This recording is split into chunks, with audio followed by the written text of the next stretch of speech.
রাষ্ট্র আর এখন কল্যাণকামী রাষ্ট্র নেই, প্রবীণদের কথা চিন্তা করে না রাষ্ট্র।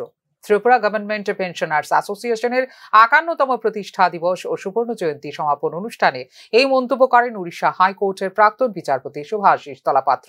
কর্মচারীদের জন্য ইউনিফাইড পেনশন স্কিম যা লাগু রয়েছে ত্রিপুরায়, তাতে রয়েছে শুভঙ্করের ফাঁকি বলেও এদিন জানিয়েছেন প্রাক্তন বিচারপতি শুভাশিস তলাপাত্র। আগরতলা স্টুডেন্ট হেলথ হোমে আয়োজিত হয় এদিনের অনুষ্ঠান।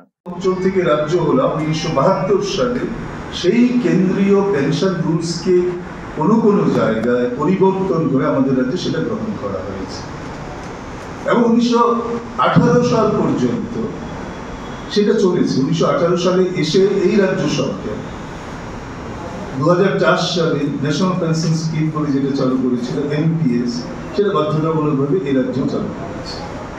ঠিক আছে,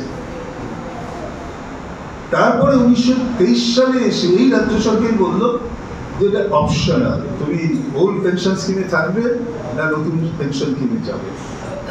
এইখানের মধ্যে একটা শুভঙ্করের ফাঁকি আছে।